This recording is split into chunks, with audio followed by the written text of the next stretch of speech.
సమావేశానికి ముఖ్య అతిథిగా వచ్చినటువంటి పెద్దలు గౌరవనీయులు మాజీ మంత్రివర్యులు మరి మోత్కుపల్లి నరసింహన్న గారు, అదేవిధంగా వేదిక ఈ యొక్క సమావేశానికి అధ్యక్షత వహించినటువంటి మరి పెద్దలు గౌరవనీయులు పడమర్తి రవి గారు, ప్రసాద్ గారు, అందరికి కూడా ఉద్యమ నమస్కారాలు తెలియజేస్తున్నాను. అయితే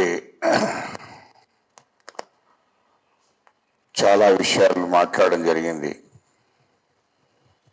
కాంగ్రెస్ పార్టీలో సామాజిక న్యాయం అనే దాని మీద చాలా విషయాలు మాట్లాడారు. మరి బహుశా ఉమ్మడి రాష్ట్రం ఉన్నప్పుడు ఈ రిజర్వేషన్ బాబాసాహెబ్ అంబేద్కర్ గారు పెట్టినప్పటి నుండి 2023 దాకా మాదిగలకు, మాలలకు, అన్ని వర్గాలకు కూడా అంబేద్కర్ పెట్టిన రిజర్వేషన్లో సమానంగా పంచడం జరిగింది. అది గుర్తు చేస్తున్నాం. అంబేద్కర్ గారు పెట్టినప్పటి నుండి ఈ రిజర్వేషన్ అమలైనప్పటి నుండి దాదాపు 2023 దాకా ఏ ప్రభుత్వాలు వచ్చినా, ఏ ముఖ్యమంత్రులు వచ్చినా, ఏ పార్టీ అధికారులకు వచ్చినా మరి అందరికి కూడా సమానంగా ఈ రిజర్వేషన్లో దళితులకు సమానంగా సామాజిక న్యాయం జరిగింది.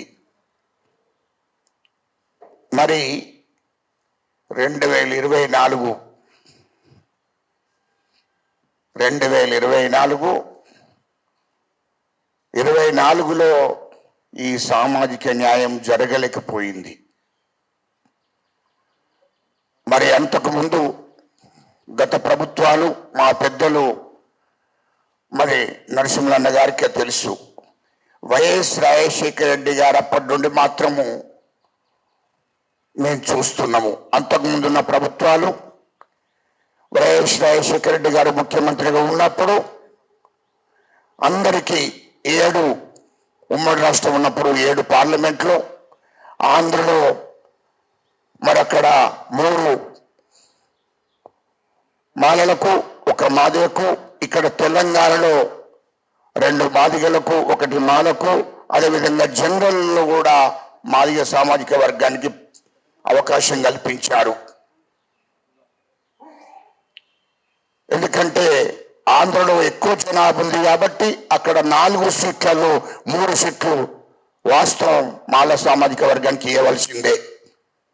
అక్కడున్న జనాభా ప్రాతిపదికన అక్కడ మాల, ఆది, ఆంధ్ర, రెల్లి అందరూ అక్కడ జనాభా ఎక్కువ శాతం ఉంది కాబట్టి 3 సీట్లు ఇచ్చారు.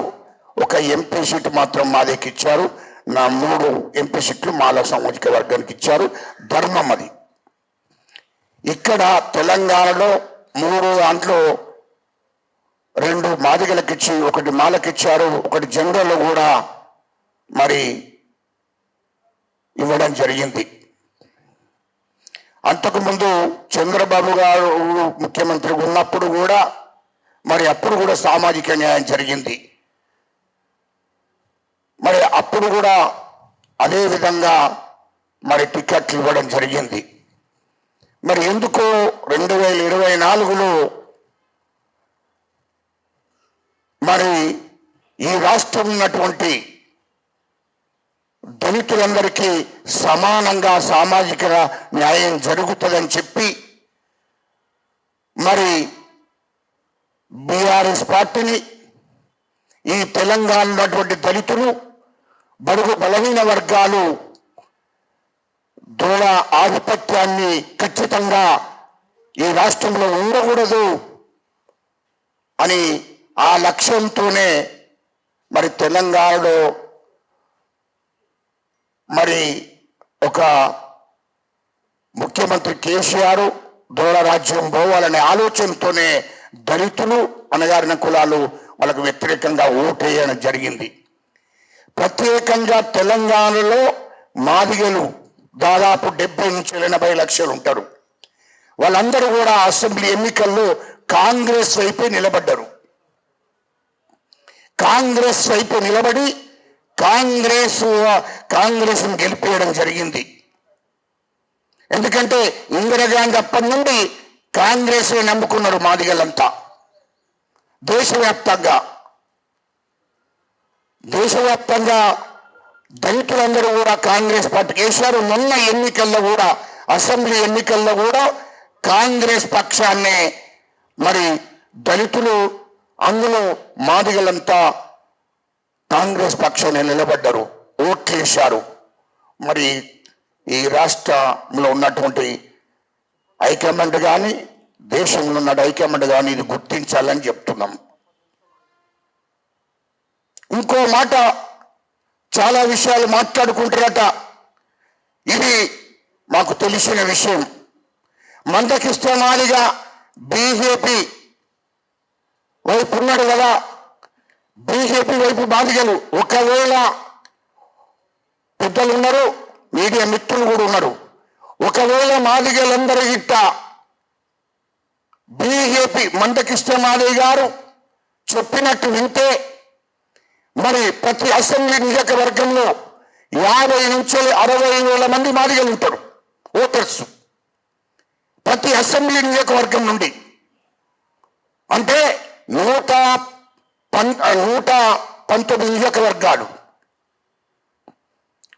మరి ప్రతి అసెంబ్లీ నియోజకవర్గంలో 50 నుంచి 60,000 మంది మాదిగలు ఉన్న వాళ్ళు బీజేపీ గిట్ట ఓట్లేస్తే మరి కాంగ్రెస్ గెలిచే పరిస్థితి ఉండదు కదా. ఒకవేళ మాదిగలు 50 నుంచి 60,000 మంది 30,000 ఓట్లు బీజేపీకి వేసిన ఇంకా చాలా సీట్లు గెలిచేది బీజేపీ.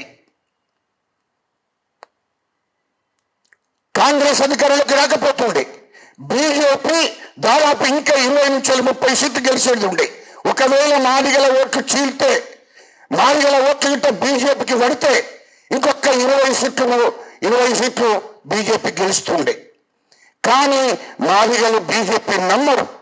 మందకృష్ణ గారు ఒక లక్ష్యం కోసం, వర్గీకరణ కోసమే మాదిగలంతా మద్దతు చేస్తారు తప్ప బీజేపీకి ఓట్లేసే పరిస్థితులు మాదిగలు లేరు. ఎందుకంటే మొదటి నుండి కూడా తెలంగాణలో ఉన్నటువంటి దళితులు కానీ, ఇటు మాదిగలు కానీ ఖచ్చితంగా కాంగ్రెస్ పార్టీ వైపునే మొదటి నుండి, ఇందిరాగాంధీ కాలం అప్పటి నుండి ఇప్పటిదాకా కాంగ్రెస్ వైపే ఉన్నారు. ఇప్పుడు కూడా కాంగ్రెస్ వైపే ఉన్నారు. అందుకోసం ఏమన్నట్టు అసెంబ్లీ ఎన్నికల్లో బీజేపీకి ఓట్లు వేయలేదు. అది తప్పుడు ప్రచారం. బీజేపీకి ఓట్లేస్తే మరి బీజేపీ ఓటింగ్ శాతం పెరగాలి కదా, పెరగాలి. BJP, ABP, Bajrang Dal, RSS వాళ్ళు మాత్రమే బీజేపీకి ఓట్లేశారు. ఇంకా కడమ హిందూ దేవుడి మీద హిందువులు కూడా ఓట్లేశారు. కానీ ఇక్కడ ఉన్నటువంటి దళితులు కానీ, మాదిగలు కానీ బీజేపీకి ఓట్లేయలేదు. కాంగ్రెస్ ఓట్లేయడం మూలంగానే మరి ఇటు దళితులు, ఇటు మాదిగలు, అటు క్రిస్టియన్లు, మైనార్టీలు అందరు కలిసి వేయడం మూలంగానే కాంగ్రెస్ పార్టీ అధికారంలోకి వచ్చింది. దాన్ని గుర్తుపెట్టుకోవాలి. ఇంకా అనేక వర్గాలు కూడా వేశారు, లేదు. ఇక్కడ ఉన్న భూస్వాములకు తోడకు వ్యతిరేకంగా పోరాటం చేయాలనుకున్నట్టు చేశారు, ఓట్లేశారు. మరి ఎందుకు దీన్ని గుర్తించడం లే? ఇది తప్పు కదా. ఒకవేళ మందకృష్ణ మాదిగా చెప్తే ఈ రాష్ట్రంలో మాదిగలు విన్నట్టయితే మరి బీజేపీకి 8 సీట్లు కాదు 29 సీట్లు, 30 సీట్లు రావాల్సిందే. కానీ మాదిగలు కాంగ్రెస్ వైపు ఉన్నారు కాబట్టి, కాంగ్రెస్ అధికారులకి రావాలని కోరుకున్నారు కాబట్టి కాంగ్రెస్ వైపు నిలబడ్డారు.